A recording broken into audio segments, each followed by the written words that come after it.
Good morning and welcome to our meditation. Today is the 18th of October. I would like to read in Proverbs chapter 15, verse 26. We are going to be meditating on Proverbs chapter 15, 26, and we are going to talk about the importance of speaking well. The Lord detests evil plans, but he delights in pure words. The Lord delights in pure words. The only way we can have pure words or words according to God is to have a heart according to Him. Is to be changed by His grace, is to receive His wisdom in us. So we'll be able to speak like Jesus. Matthew chapter 12, verses 33 to 37. A tree is identified by its fruit. If a tree is good, its fruit will be good. If a tree is bad, its fruit will be bad. You brood of snakes, how could evil men like you speak what is good and right? For whatever is in your heart determines what you say. How can you, Jesus is saying to these religious people, you are bad. How can you produce what is good? You cannot produce what is good according to God if your heart is not according to Him. You need to be transformed. And if you are transformed, you should be delighting in God and speaking words that are pure. That's the normal thing to happen. A good person produces good things from the treasury of a good heart, and an evil person produces evil things from the treasure of an evil heart.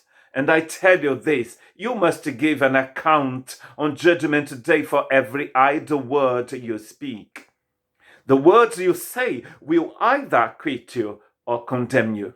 It's interesting, he's not talking about acts, he's talking about the tongue. He's talking about words, the words that will come out of our mouth. We can be set free, but we can also be condemned by the words that come out of our hearts.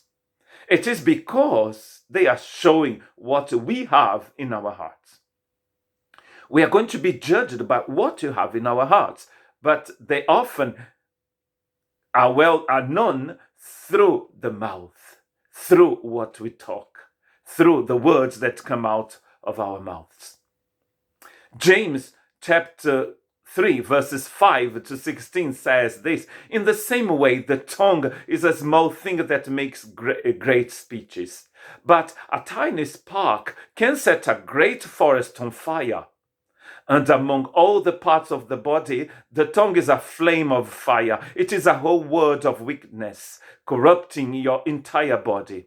It can set a whole life on fire, for it is set on fire by hell itself. James is being really hard on these people, on this church he wrote to. Really hard. But it shows the importance of words. It shows the importance of what comes out of our mouth. People can tame all kinds of animals, birds, reptiles, and fish.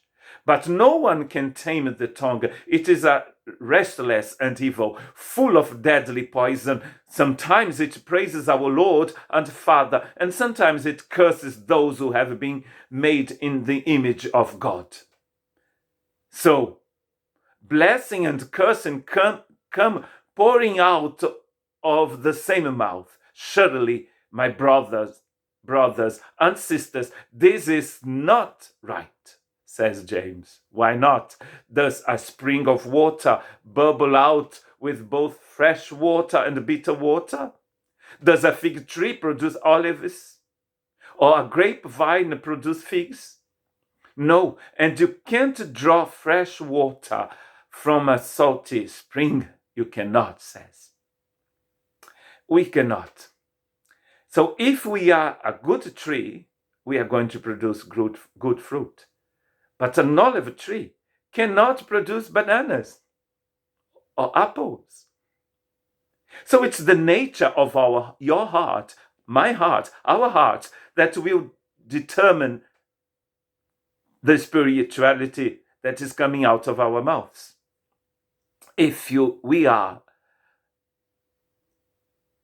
a good spring, the water will be good as well. Only fresh water can only come from a good spring. Otherwise, it's going to be salty and bad, and people won't be able to drink it. Like a rotten apple, like an apple that's bitter. Why the apple is bitter? It's because the tree is bitter. God have mercy on us.